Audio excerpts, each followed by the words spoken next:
your bags and we'll take you around the world and back and inspire you to explore. All aboard! Explore calls on you to join the world's greatest railways, where the journey is even better than the destination.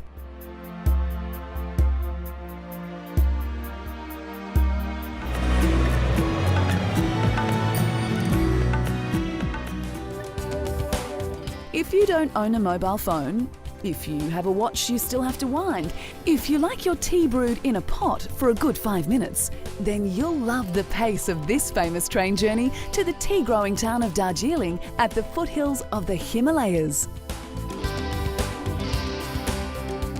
This little engine they call the toy train is one of the last working coal-fired steam engines in the world.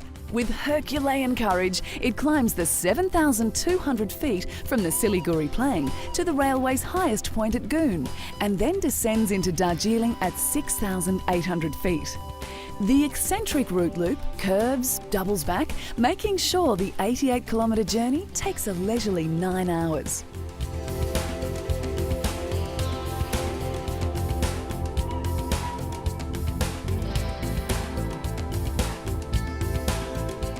From your carriage window, you'll see the wild spread of unruly housing over the hillsides and signs of a hybrid culture, Tibetan, Indian and Nepalese.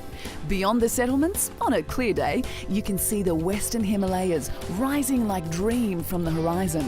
Whether you catch a glimpse of Everest itself will depend entirely on the whim of the mountain gods. The Darjeeling Himalayan Railway climbs to an altitude of 6,000 metres, but you can breathe easy. The little engine's been making this trek since 1881.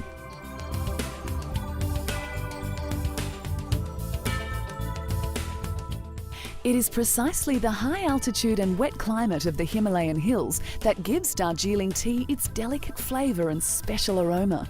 Tea grows slowly here and is picked between March to November. The best tips are harvested from the mature bushes. As all tea connoisseurs know, the smaller the leaf, the better the quality.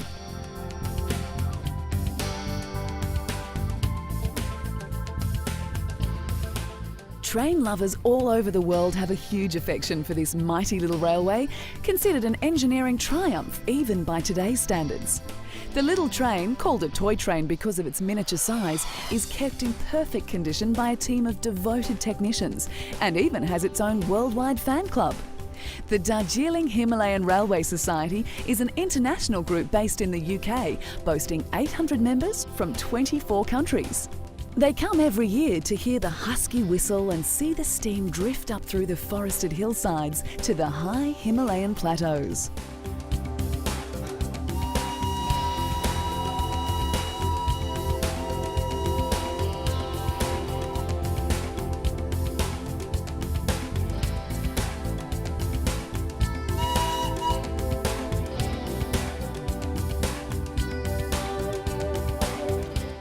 Now on the World Heritage List, it's not just the locals that want to see this remarkable line roll on into the new century.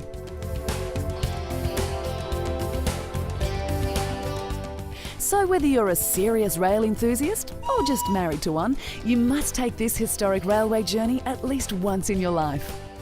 The best time to ride the toy train is from November to May, when it's not too hot or too cool here in the Highlands.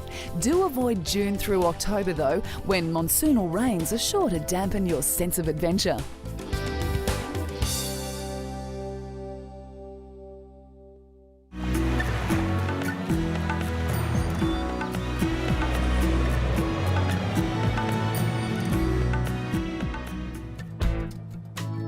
If tea parties and miniature railways are not for you and you're looking for a fresh new frontier, then saddle up. There's an exciting new rail route forging an unforgettable path through Canada's Rocky Mountains. The Whistler Mountain Train follows the famous sea-to-sky corridor from Vancouver on the southwestern coast of Canada to high among the snow-capped mountains and old-growth forests of the Rockies.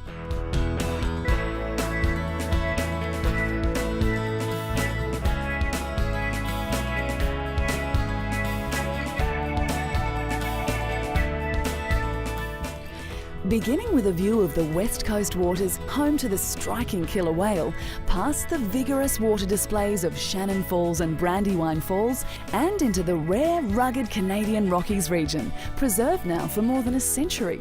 The region is one of the largest protected areas on the planet.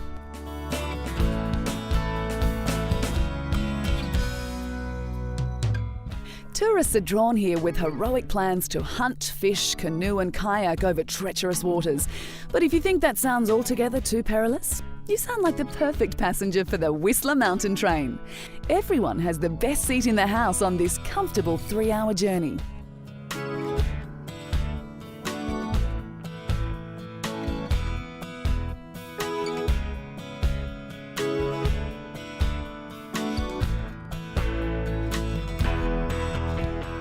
The Rocky Mountains stretch more than 4,800 kilometres from northernmost British Columbia in Canada to New Mexico in the United States.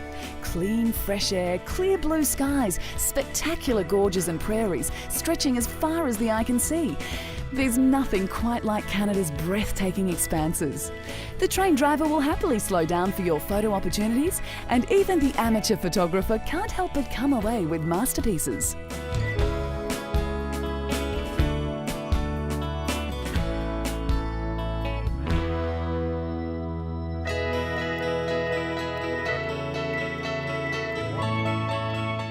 Be sure to keep an eye out for large mammals like moose and elk. If you're very lucky, you might just catch sight of a grizzly bear fishing by the waters below. And keep an eye on the sky. A popular resident here is the legendary bald eagle, famous for its distinctive white head. This silent silver bullet through the Rockies has been the only thing to disturb this wilderness and its unique flora and fauna in over 100 years.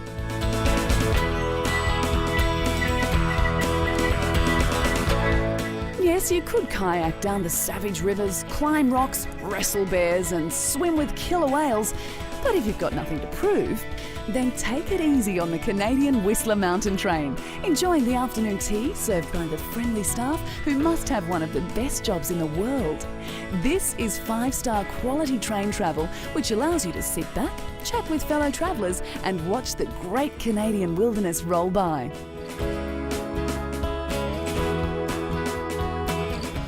You'll need to take Canadian dollars with you, and do remember to take plenty of film for your camera. It's impossible to take a bad photo of this photogenic paradise.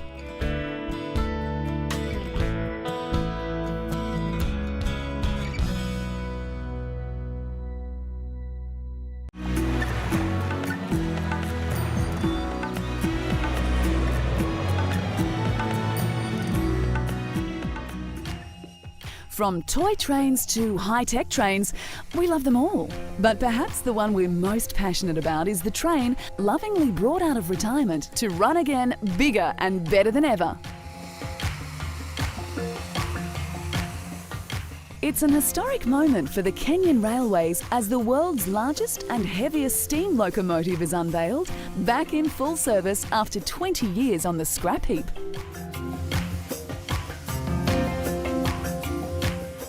This powerful train called Mount Galai was named after one of the highest peaks in East Africa. Local steam train specialists, long thought redundant, were surprised to get the call to resurrect the rusty hulk. Working together on the 3-month renovation was a difficult labour of love. But when the steam team heard the unmistakable chug-chug of the engine, a sound that delights rail lovers the world over, and when they saw the first puff of steam rise again from the old girl, they knew they'd made it. And it was all worth it. Mount Galai is Kenya's first safari steam train, a brilliant idea that Kenyans hope will bring a whole new world of travellers to the region. So if you want the real Africa without the flies, the heat and the bumpy jeep ride, grab a ticket and climb aboard the safari train.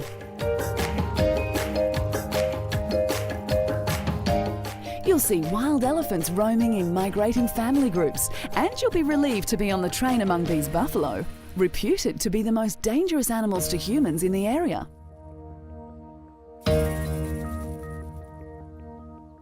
Gazelles, impala and other beautiful species of African antelope graze along the Mombasa-Voi rail line, unaware of the train's historic run.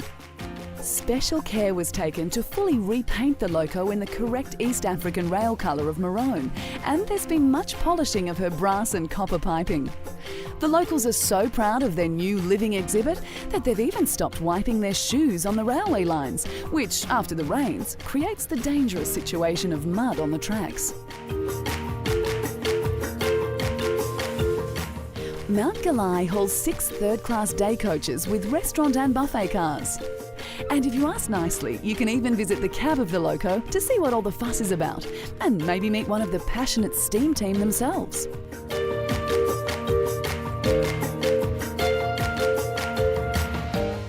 The team like to celebrate a successful run with a slap on the back, and later the roasting of a good-sized goat. You too can join in the celebrations when you visit the home of Kenyan's new safari train. Take a few choice words of Swahili and you'll be made to feel right at home.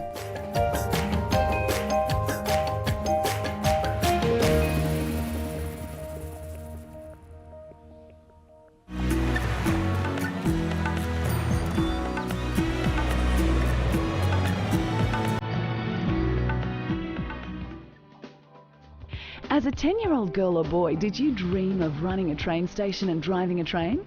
Could you have imagined a place where children could take the controls and set the world of their imaginations into galloping motion? Well, that place is here, Budapest, Hungary, here at the Children's Railway.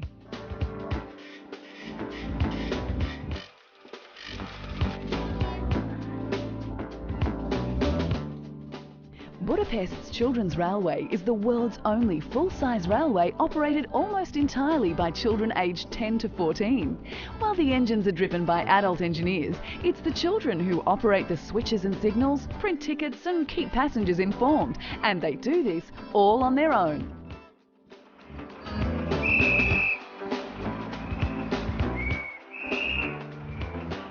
The railway is an 11-kilometre long line through the woods of the border site of Budapest.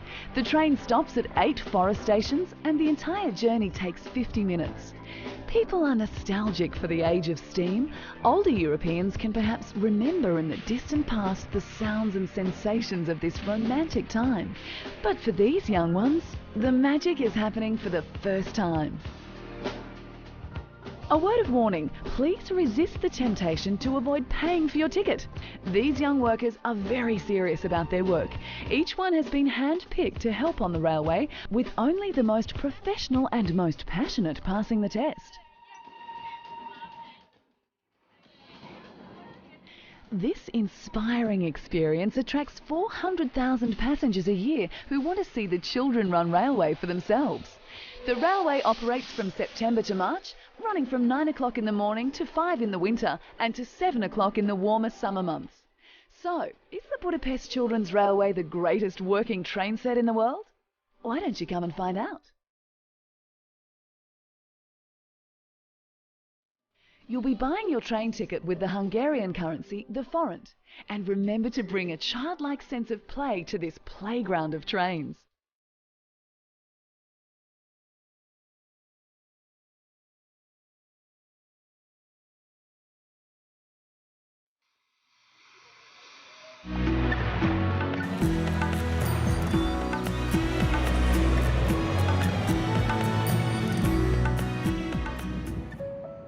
If you're a serious rail fan that eats and sleeps locomotives, then why don't you? Eat and sleep on the train.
Shangri-La, a romantic name from the past, but can you get there overland by train?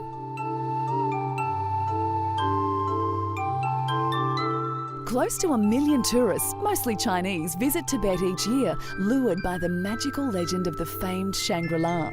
China's new rail from Beijing to Tibet's capital of Lhasa, covering 2,500 miles, is more than just a line. It's a bridge between two disparate cultures living closely together. The trip to the roof of the world takes a little over 47 hours. The Beijing Tibetan Railway is the world's highest railway. Some 960 kilometres of its tracks are located 4,000 metres above sea level over frozen earth. The new rail is higher than the Peruvian railway in the Andes, which was formerly the world's most elevated track. Even though the cabins are pressurised, you may want to avail yourself of the complimentary oxygen provided. Running so high across the Tibetan plateau can be uncomfortable, and train travellers are warned to avoid sudden movements that may trigger altitude sickness. It's hoped the line will not only bring a new flow of tourists to Tibet, but will open up a greater level of trade between the exciting province and China. So much of China is almost uninhabitable that, despite its size, around 90% of people are squeezed into half the area. Overcrowding in the cities means a vacation to the beautiful province of Tibet, with its different customs, language and dress, holds a deep fascination for the Chinese, and everyone else for that matter. Lhasa, the capital of Tibet, is 11,976 metres above sea level, so it may take time to adjust to the noticeably thin air. Tibetan weather is not as harsh as many people imagine. It's best to travel from April to the beginning of November, the best months being August and September.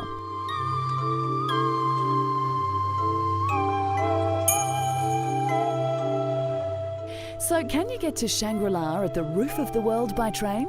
You can now.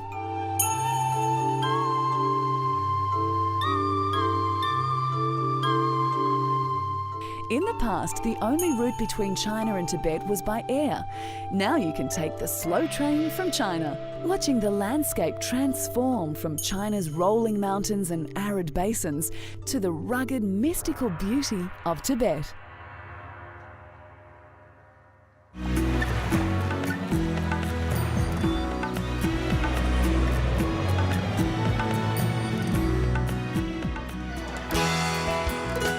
If you're looking for a rail experience that sums it all up, the glamour, the formality, the nostalgia of the bygone era of steam travel, then don your heavy Cossack coat for a trip on the Trans-Siberian Railway.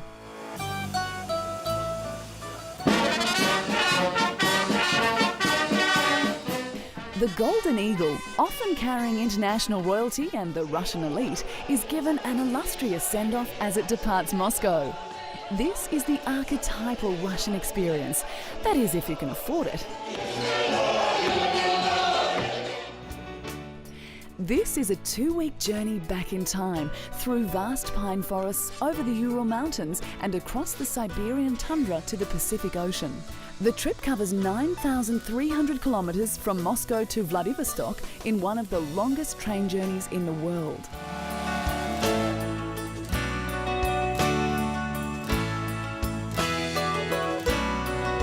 Passengers have an ensuite bathroom, underfloor heating and plasma screen TVs in every cabin. The train stops for 30 minutes every 3 or 4 hours so that everyone can get off and stretch their legs. It's also a great opportunity to try the local food being sold on the platforms. A highlight is the smoked fish you can get at the welcoming station of Slyubyanka.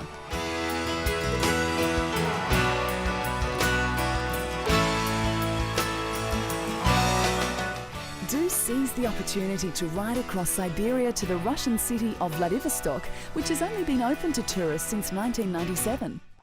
You'll need plenty of Russian rubles to ride this luxury train and to buy the delicious smoked fish available on the station platforms.